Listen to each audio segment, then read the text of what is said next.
Why do you feel like your value as a man is a debt you are born with, one you are expected to spend your entire life paying off?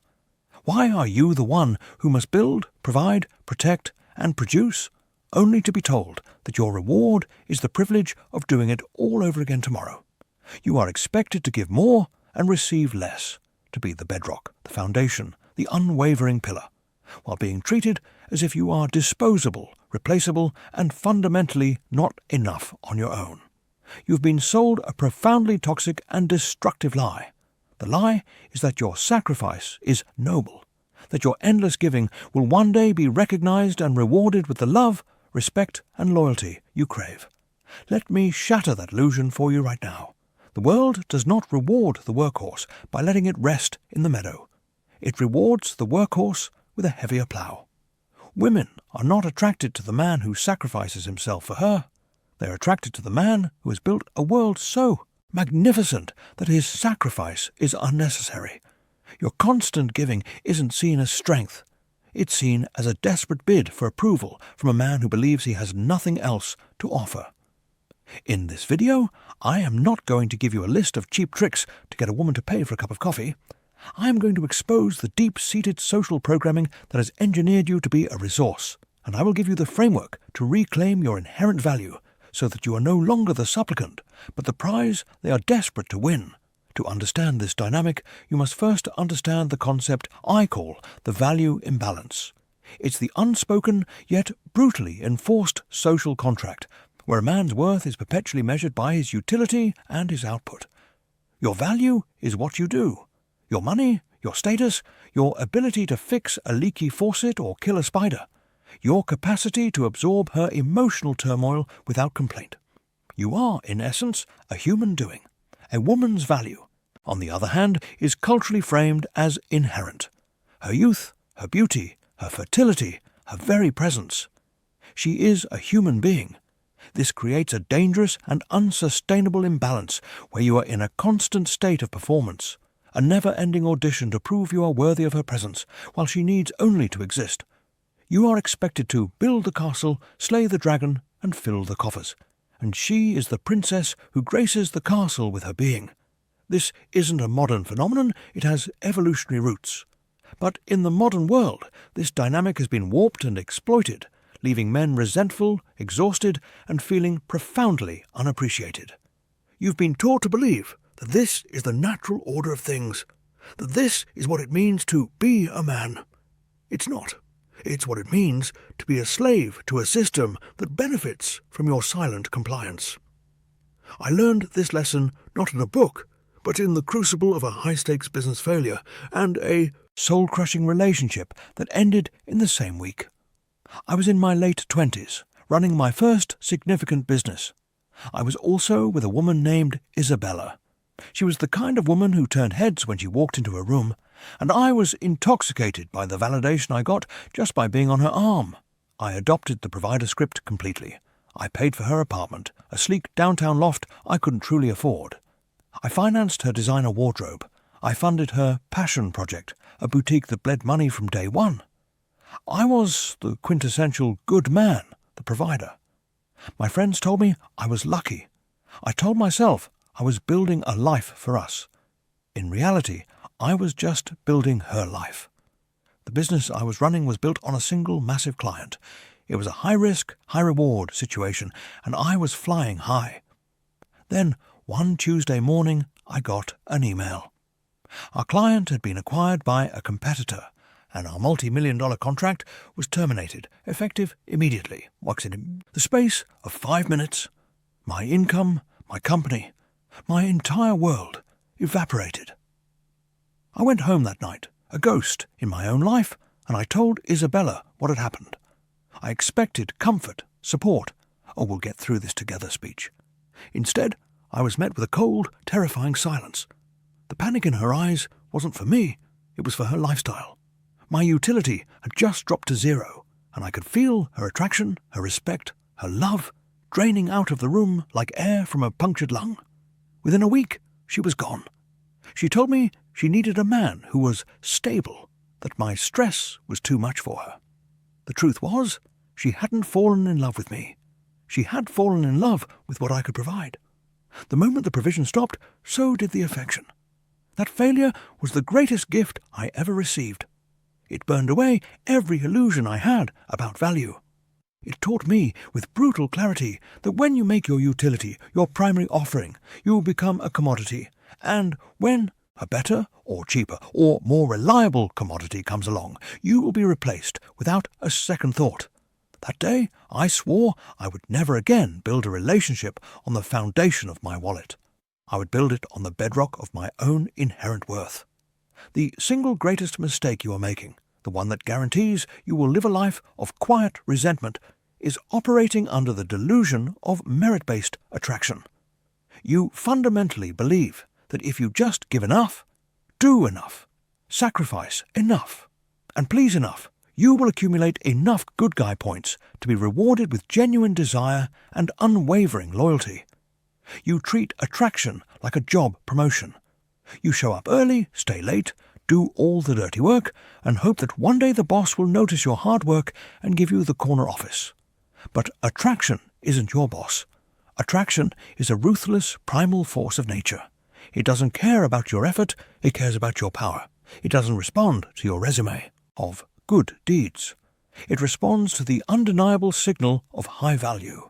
Your constant, unreciprocated giving is not a signal of high value. It is the loudest, most pathetic signal of low value a man can possibly send. Let's dissect the logic, because your current strategy is profoundly illogical. Attraction, at its core, is not a conscious choice a woman makes. It is an involuntary emotional response she has. It's a biological and psychological mechanism designed to identify the best possible mate for survival and replication. When you are constantly providing your time, money, and energy without any clear reciprocation or investment from her, what are you communicating on a subconscious level? You are communicating that you need to bribe her to stick around. You are telling her, non-verbally, my personality, my character, my conversation, and my mere presence are not enough to hold your interest. Therefore, I must supplement this deficiency with dinners, gifts, and favours. Please accept these offerings and don't leave me for a man who is actually interesting. A king does not bribe his subjects to stay in the kingdom. His rule, his strength, and the quality of the kingdom itself are what keeps them there. You, by acting as a supplicant, are abdicating the throne before you even sit on it. You are behaving like a court jester, trying to entertain the princess in the hopes she'll throw you a scrap of validation. This behavior is the very definition of anti-seductive. It kills respect, and without respect there can be no lasting attraction. It creates a dynamic where you are the performer and she is the audience. You are the salesman and she is the skeptical customer you are desperately trying to convince. You have fundamentally misunderstood the game. You think you are demonstrating your value, but what you are actually demonstrating is your neediness. It is a posture of profound weakness. Think of the quintessential nice guy, maybe it's you.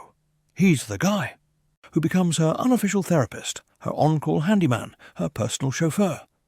He listens for hours as she complains about Chad, the confident, assertive guy who treats her with a degree of indifference she finds intoxicating. He helps her assemble her IKEA furniture, hoping that his sweat and effort will translate into affection. He buys her thoughtful gifts for her half-birthday, remembering a passing comment she made 3 months ago. He is the perfect, attentive, giving man. And he is perpetually, painfully stuck in the friend zone. He watches from the sidelines as she cycles through man after man who puts in 1/10 of his effort but commands all of her desire. He ends his days, bitter and confused, muttering about how women only want assholes, failing to realize the brutal truth. She doesn't want an asshole. She wants a man of high value. And his constant servile giving has screamed to her that he is anything but. He is not a potential partner. He is a human utility belt, convenient to have around, but utterly devoid of the masculine power that ignites female desire. He tried to buy a castle with politeness, but the currency of attraction is strength, not servitude. The solution is not to become a stingy, bitter man who gives nothing. A man who cannot provide is not a man. The solution is to fundamentally re-engineer the entire paradigm of your giving. You must transition from being a public utility available to all into a private reserve of immense value. Your resources, your time, your money, your focus, your emotional energy are not handouts to prove your worth. They are strategic investments made in people and pursuits that bring a clear and powerful return to your life. You stop giving to get, and you start sharing because you have an abundance to give to those who have proven themselves worthy of entering your kingdom.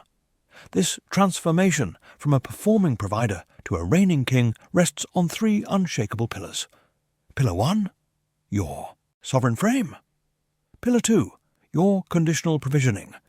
And Pillar 3, your inherent value. Master these, and you will never feel used or unappreciated again. The first pillar, your sovereign frame, is the bedrock of your entire reality. Your frame is the lens through which you see the world, and more importantly, it is the set of rules, principles, and boundaries that govern your kingdom. You are the sovereign of your own life. Your mission, your purpose, and your standards come first. They are non-negotiable. A woman who enters your life enters your world. You do not abandon your world to orbit hers. This is the fundamental difference between a king and a courtier. A courtier changes his opinions, his schedule, and his priorities to please the queen. A king maintains his course and invites a queen to join him on his journey. This is not about being selfish. It is about having a spine. A man without a mission is a ship without a rudder, easily tossed about by the whims of others. A man with a mission is a battleship, charting a deliberate course. Women are not attracted to the ship without a rudder. They are deeply, primarily drawn to the battleship. They crave a man with a direction that is more important to him than she is. It makes them feel safe. It makes them feel that they are with a man of substance. I learned this when I was rebuilding my life after my first business collapsed. I was broke, but I had a new mission: to build a new company from the ground up, one that was diversified and resilient. This mission became my obsession. It consumed my days and my nights. I was dating at the time, and I made my frame clear from the outset. I would tell women, my priority for the next 2 years is this business. It will require most of my time and energy. I can offer you my undivided attention on a Friday night, but I cannot offer you constant availability. You are welcome to be a part of this journey, but the mission comes first. Many women self-selected out. They wanted a man who would be their hobby, their source of entertainment. They couldn't handle not being the center of the universe. But the right woman, a woman of substance and vision, found it incredibly attractive. She wasn't intimidated by my purpose. She was inspired by it. She saw a man building an empire and wanted to be his queen, not a man with an empty schedule waiting to be filled by her. Your practical application is to start right now. Identify your mission. If you don't have one, your mission is to find one. Then start ruthlessly prioritizing it. The next time a date or a girlfriend asks you to do something that directly conflicts with a key task for your mission, whether it's working out, working on your business, or learning a new skill, you must learn to say no, calmly and without apology. I'd love to, but that's my dedicated time for X. How about we do something on Thursday instead? You are not rejecting her. You are reinforcing your own reality. You are teaching her and yourself that your time is not a free-for-all commodity. It is the most valuable asset in your kingdom. The second pillar is your conditional provisioning. This is the tactical application of your sovereign frame. It means that your resources are never given away unconditionally. They are invested, and investments require a return. The return is not necessarily monetary. It is her investment back into you and the relationship. The return is her loyalty, her respect, her femininity, her support, her appreciation. You are not running a charity. You are building a partnership. A man who provides for a woman who gives nothing of value back, no respect, no peace, no support, is not a provider. He is a fool. This concept must be applied to all your resources. Let's start with money. Stop using expensive dates as a first-line strategy to impress a woman. It reeks of desperation. It's a rookie move. When you take a woman you barely know to a $300 dinner, you're not showing her you're a high-value man. You're showing her you think your money is more interesting than you are. Your new strategy is incremental investment. A first date is a coffee, a drink, a walk in the park. It is a low-investment screening process.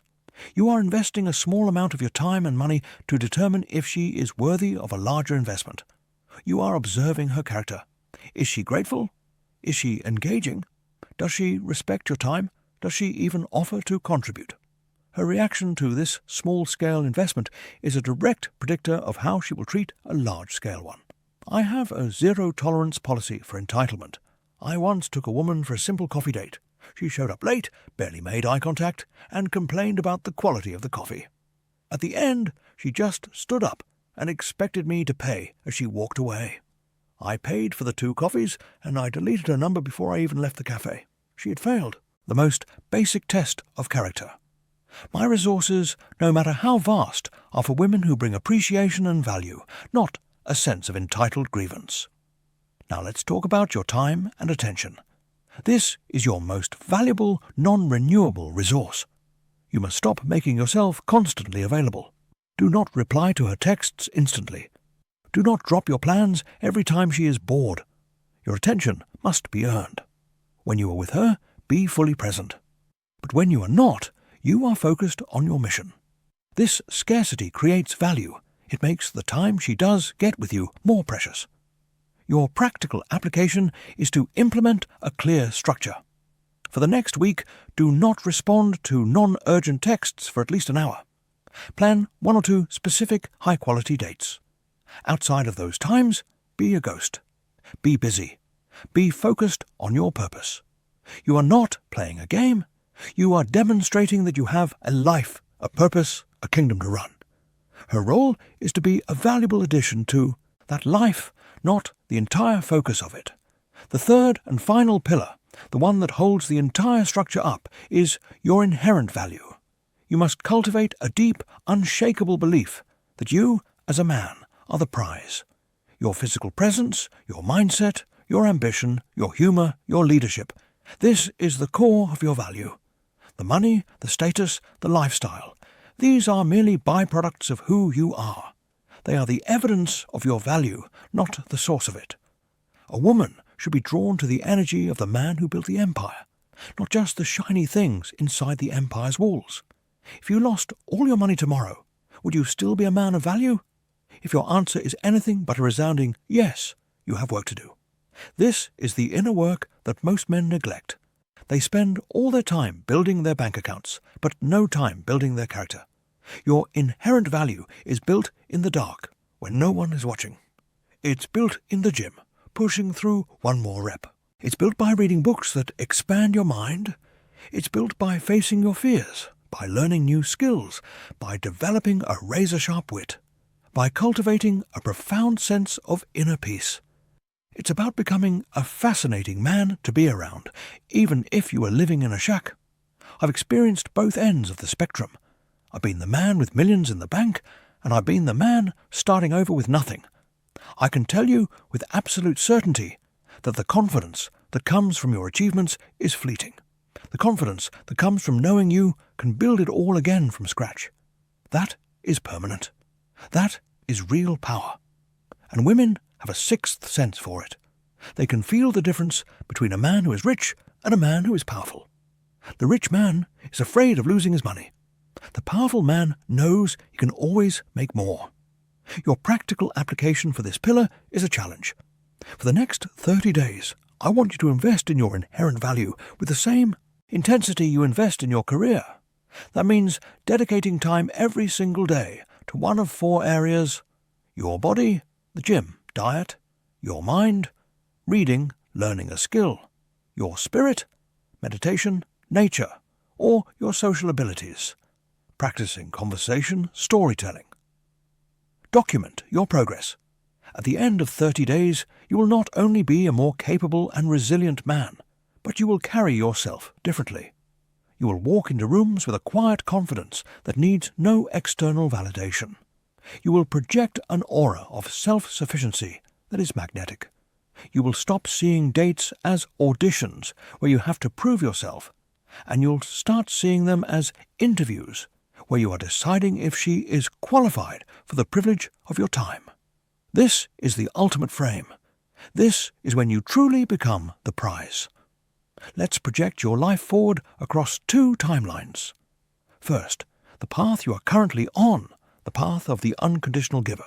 The nice guy who hopes his sacrifices will be rewarded. If you continue down this road, your future is a grim, predictable tragedy. In 10 years, you'll be in a relationship, maybe even married, but you'll feel more alone than ever. You will have become a walking utility. Your primary function in the household will be to produce income and solve problems. Your opinions will be secondary, your needs an inconvenience. You will fund a lifestyle for a woman who gives you performative affection, but whose respect for you died years ago, drowned in your endless sea of appeasement. You will feel a constant, low-grade resentment simmering just beneath the surface. You'll watch her get excited for a girls' night out. In a way, she never gets excited for a night with you. You'll see her light up when she talks to other men. A spark you haven't seen directed at you since your 3rd date. You will have given everything. Your time, your youth, your money, your energy. And, in return, you will have a life of quiet desperation. You'll lie awake at night next to a woman who feels more like a roommate you're subsidizing, and you'll wonder, is this all there is?